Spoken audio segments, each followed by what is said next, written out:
Okay people, so this is my brand new 2013 CRF250L. Of course from Honda, red and white. So basically, bought this bike going from a small little 80, which is my mistake, but going from an 80 to a 250. Felt like I was ready. I was having a lot of fun on the 80. And I wanted to jump to a bigger bike with a little bit more power, learn it a bit, learn the weight.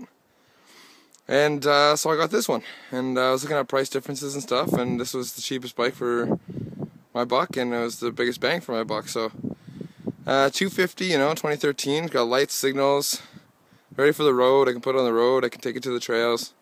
So it's basically a good little beginner's bike that I thought I should grab. So I grabbed it, financed it. Here it is in my yard, and used it about 3 times, and I'll explain to you why.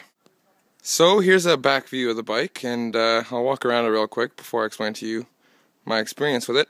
So I like the size of it. I like how it feels. I'm about 5'9", 5'10", and my feet are barely touching the ground, but something I gotta get used to, of course. It's not an 80. I can't just walk onto the back of it. So yeah, I like the build of the bike. It got some pretty nice shocks, both front and rear, non-adjustable, but it's good for what I want it for.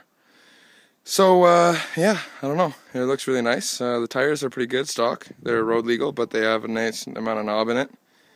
And the front wheel is bigger than the back, which is probably common on most dual sports. If you look at the instrument gauge here, it has the kill switch and everything that you would have on a road legal bike. Signals, horn, high beams, low beams. Yeah, kill switch, of course. Starter, electric starter. It's fuel injected. It's a liquid cooled, of course. It's got a rad. And she's got balls, I'll tell you that much. But I feel like it's not set up for off-road riding as much as a proper dirt bike would be. But yeah, I don't know. We'll see. Okay, so I rode this bike for a weekend, 2 days. And within that 1 day of initial riding through the trail, I bought it one night and took it around the road at night because it has the lights, of course. So I felt pretty safe on it. It was a pretty good bike, and so I took it the next day through the trails. Felt pretty good. Got to some mud, and the bike kicked out on me, of course. I'm not used to a 300-pound bike, but kicked out on me and caught some mud. And then we noticed that the shifter lever was bent up, and we thought that maybe it shifted a spline or something. It didn't really, or maybe the shifter lever bent or something. But with closer inspection, I noticed that it actually had twisted and bent the shift shaft that goes into the transmission of the bike. And I'm still unsure as to why that would happen on a dual sport. It is sort of a dirt bike slash road bike, but it should still have the off-road capabilities as a normal bike. But anyway, so then I decided to keep going through the trail, even though the shift lever was bent. Managed to keep shifting, so it was all good. So we kept riding, and then I saw a little bit of a lip in my buddy's lawn, so I decided to jump off the lip. Landed on the front fork, a little too hard, tossed me over the handlebars. Bike went on its side. But of course it's just a learning curve that I have to deal with. But the bike's still in pretty good condition. No damage to the bike after that fall. Damage to me, I was in bed for 2 weeks because of my knee, but that's just, once again, a learning curve. But anyway, so then we parked the bike and decided to try to fix this shift lever, because a bent shift lever, or a shift lever that's not in position, doesn't really help you much on a trail. So we did that. We took the shift lever off and moved it down a couple splines, and it was in the proper position, but the shift shaft was still bent and twisted. But I figured, bent and twisted is not cracked and broken. So we rode it a little bit, and it was only that one day. I rode it home, my knee was all stiff, so I got home and put it away.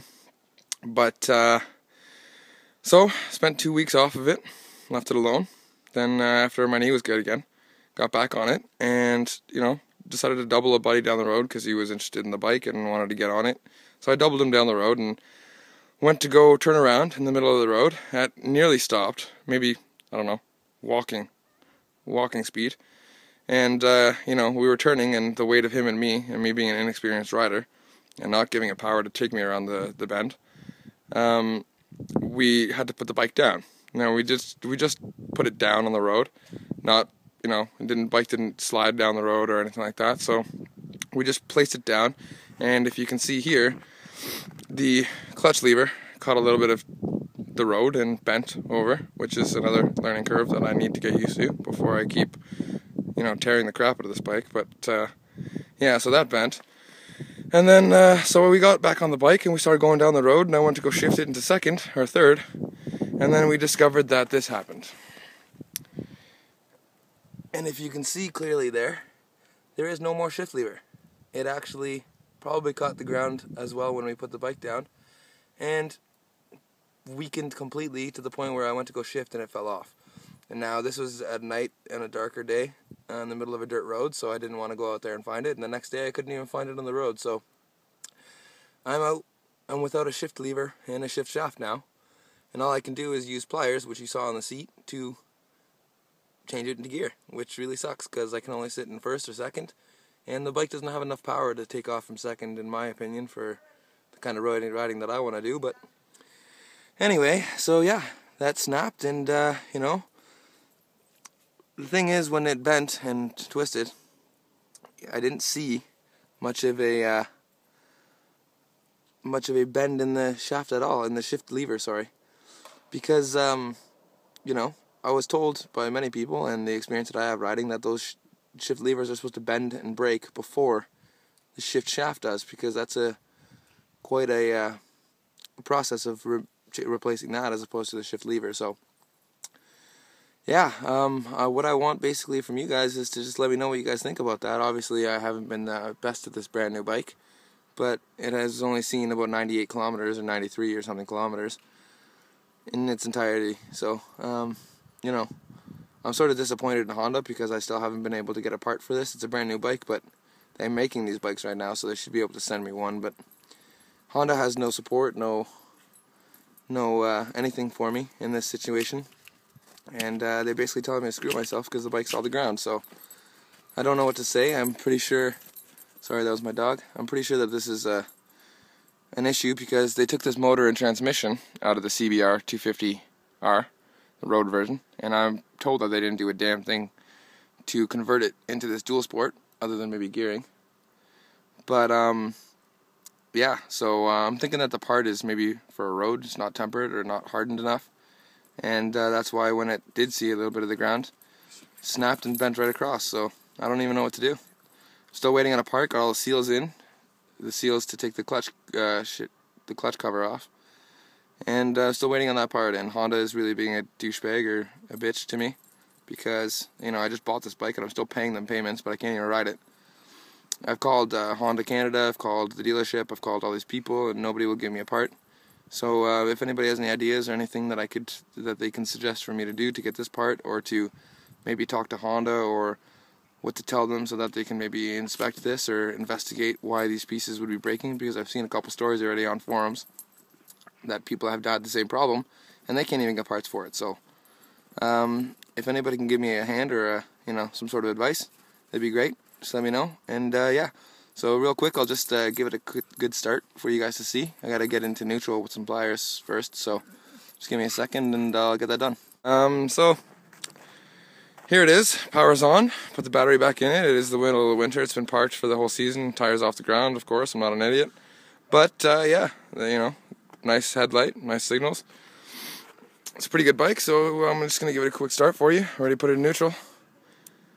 Put it in run. Now you will see it's 1 o'clock in the afternoon where I am, and it's 93 kilometers on this whole bad boy. Pretty full of a tank. I put a little bit of a fuel stabilizer in it just for the season, so I wouldn't have to deal with any headaches or problems. But yeah, she's running, and I don't know how well you can hear it, but it sounds pretty nice here.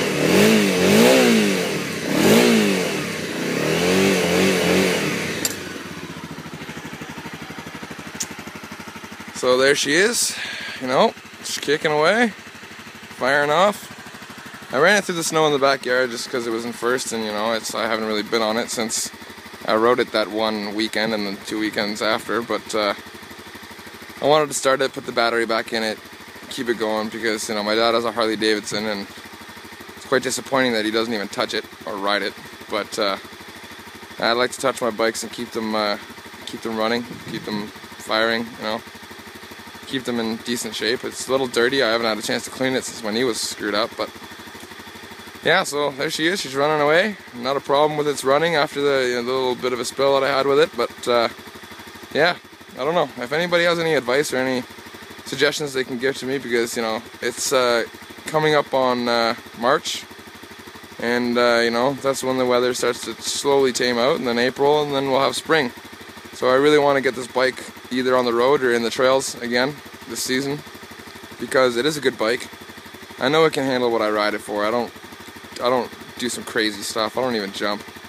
I try not to jump at all. I took a little bit of a, like maybe a 2-foot jump, and that's when I took it off a spill. I think it's got a really wide wheelbase. So when I did take it off the jump, the back wheel caught that lip and lifted the back end up and put me on the front tire, and then I just, you know, took a spill over the handlebars, but whatever. Another couple things, pardon me with my sketchiness of this video, but just a couple questions too for you guys to just leave some comments or have something to talk about. So like I said, I am going from this 80 to this 250, and I like the 80 because it flies through trails. It's small, nimble, light. I can pick it up, I can move it around if I get stuck or whatever, you know. It's a pretty versatile little bike. But this 250 is a little bigger, and I feel like it's more road oriented. I mean, I haven't really rode a 250 dirt bike, but I've rode a 140 and a 150, and they feel like dirt bikes, like mini bikes, almost like this. Like you can stand up and you can be really free on it, but this bike doesn't feel like that. So another couple questions and I don't know, whatever topics of conversation is these handlebars. I did bend them, so I'm gonna get new handlebars, but I'm thinking maybe I should get a taller bar, or maybe I should just use this bike solely for road purposes, because it is a, you know, my parents do, or my uncles and my dad do ride, and it would be neat to be riding with them, or whatever you might call it, and you know, so maybe it should just be a road bike for me. I'm not too sure. If you guys can talk about that too, let me know. I mean, I do like the versatility of it being able to go through trails and dirt roads, but I don't think it's the kind of trails that I be riding, like this one, that I am riding, pardon me. But yeah, I also have another video of me riding that 80 with a couple other people through a trail. It's a 10-minute, 12-minute video with a good song in the background if you guys want to check it out, see the kind of riding I do. Maybe you guys can comment on whether or not I should be riding this like that, or maybe I shouldn't, so let me know.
Anyhow, yeah, so this is the brand new CRF250L 2013, and I'm having trouble, so somebody help me if you can. That's why I'm making this video. Thank you very much. Have a good day.